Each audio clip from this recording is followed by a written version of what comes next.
Hello everyone, Memory here. This is part 2 of the Succession Witch PvE video where I cleared Stars and main rotation efficiently with only 245 AP. If you haven't checked out part 1, click on the caption somewhere on the screen or down in the description below so everyone is on the same page here. Now, I wasn't going to include any basic information about Witch in this video because my video output speed is already slow enough. I'm sorry. But then again, low AP stars and grinding is kinda catered towards a new player or someone who is interested in rolling into Witch. But on the other hand, this is not quite a complete newbie friendly guide because this is endgame grinding zone we're dealing with. So I decided on a middle ground where I will try to talk about everything important but quickly.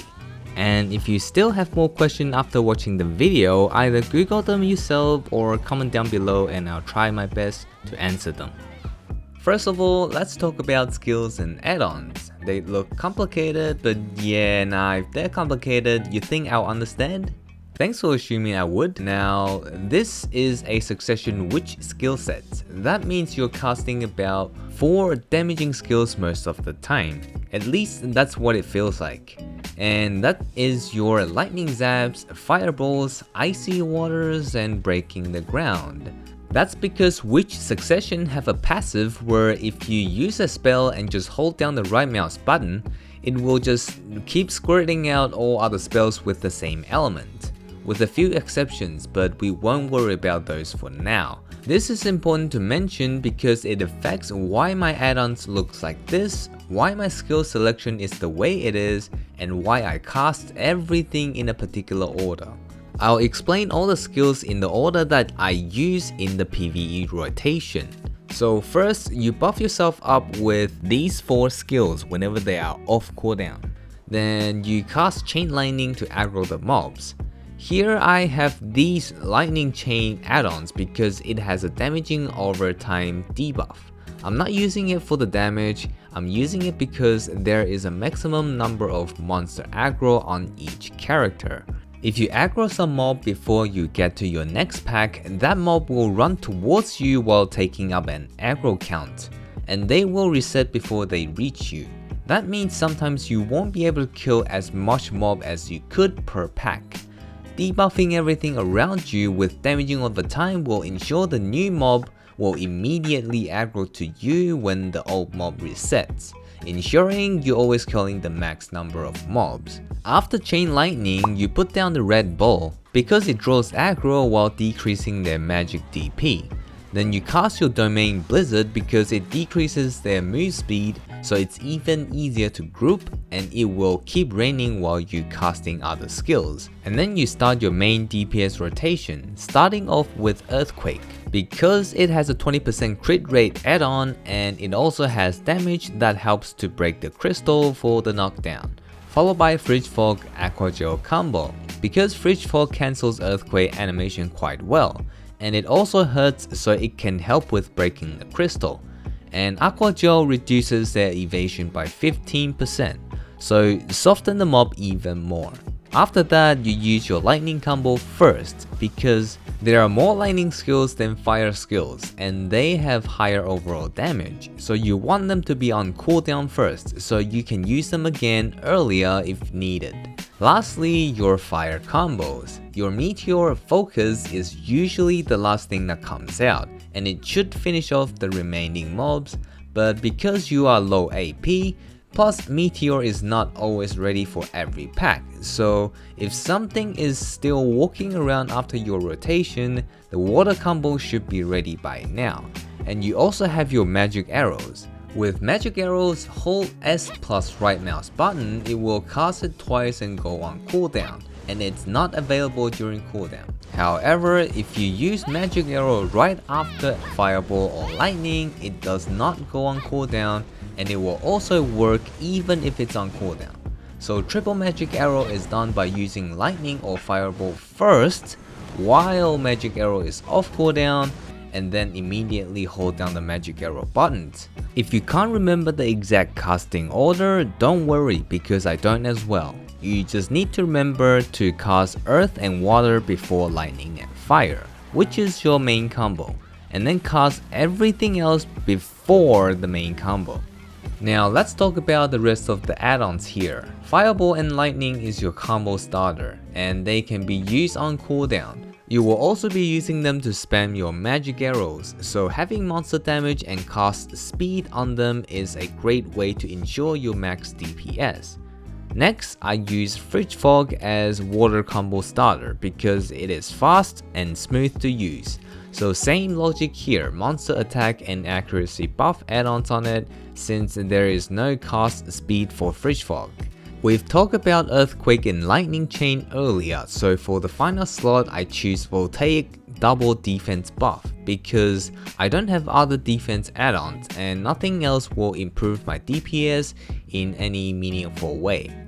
Magic Arrow is a spamming skill, which usually means it's a good skill to have add-ons on, but because its add-ons is worse than other skills, and also most of the time Lightning and Fireball add-ons will be present when I use Magic Arrow, so it's not really needed anyways. Succession Witch has a lot of skills that has two versions where you can only choose one of the two, so here is what I choose. For Fire, Water and Lightning, I just picked up ones that has the highest damage because we're on low AP, so we need all the damage that we can get. Can't really afford to sacrifice damage for utility like larger area or super armor. For Earthquake, the fadeaway Earthquake is very clunky to use, so I picked the other one, even if it has a bit less damage. And then the Awakening skills. I picked the Aqua Gel over Equilibrium Break because it plays an important role in my PvE DPS rotation, debuffing. And I choose Voltaic Pulse over Blight of Destruction because it provides something new to the table for add-ons.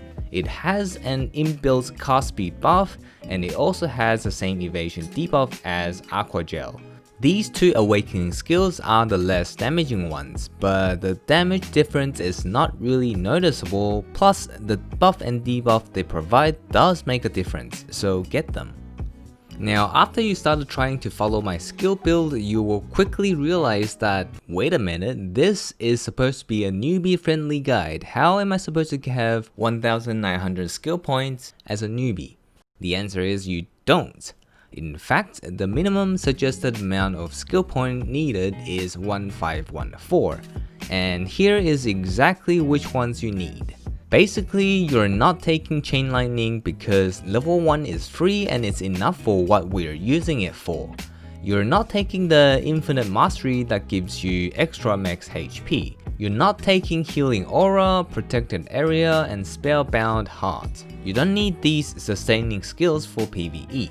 They're too expensive and we're just newbies trying to sneak our way into the top tier grinding zone with skill points we find under the vending machine. And if you really want to push it, taking away Magic Arrow will put you into 1439 skill points needed. Make sure you take the skill enhancement, especially the healing one.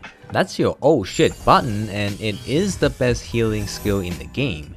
Now I know 1500 skill points is still quite a bit for a grind for some people, but the grind speed of Awakening Witch at the Polyforest with around 1000 skill points is already top tier fast compared to most of the other classes. I know that because I pretty much outgrinded everyone that I've encountered during the first season with my second Witch. So getting to 1500-ish skill points shouldn't be too hard, compared to the amount of time and efforts you need to reach high AP brackets anyways. Okay, that's most of the things you need to know about skills. Here are some random pictures to look at to relax your brains and eyeballs. Alright, back to Witch PvE stuff. Now we talk about buffs. This is extremely important because the difference is night and day if you are missing any one of these, especially when you are using the bare minimum on everything we've talked about.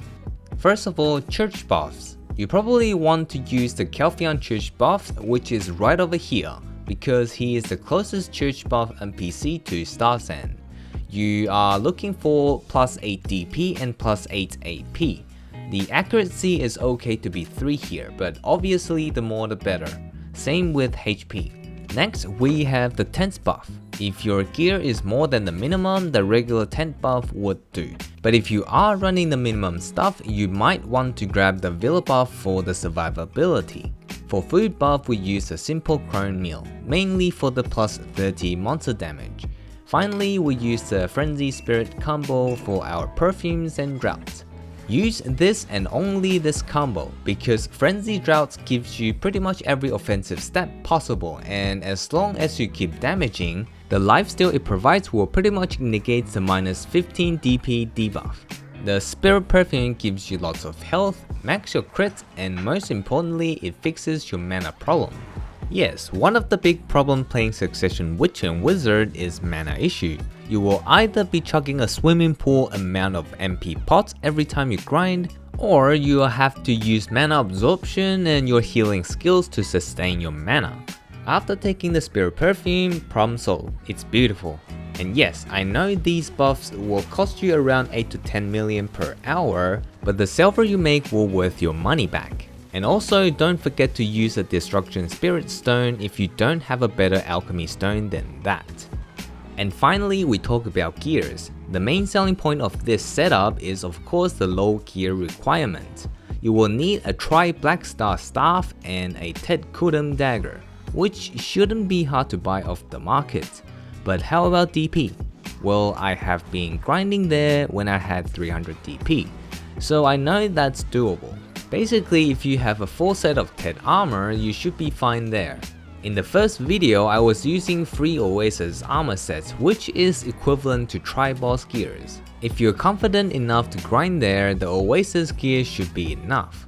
But I don't recommend anyone who hasn't grinded in Starzen before to use Oasis gears. Pretty easy to die. With crystals, you will need 2 precision crystals on your gloves and also on your main hand weapon.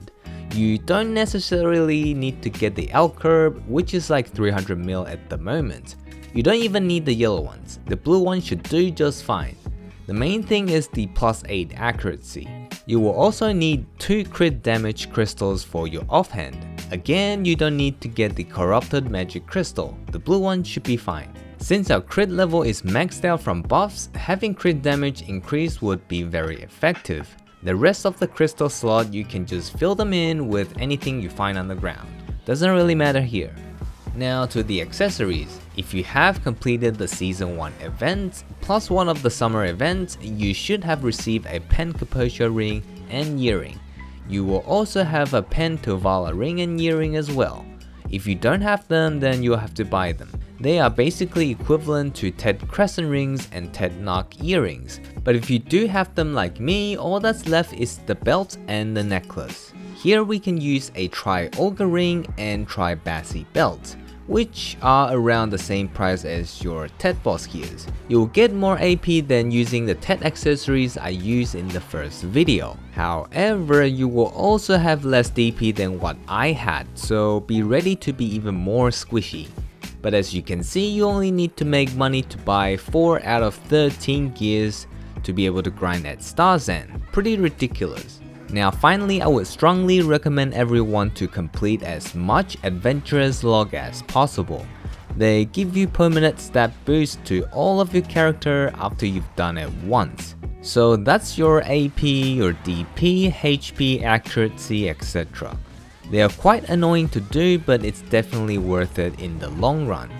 Anyways, that's it for this video. I know it's an information dense video, so thanks for making it this far. You're amazing. Hopefully you've learned something, and I'll see you in the next video. Peace.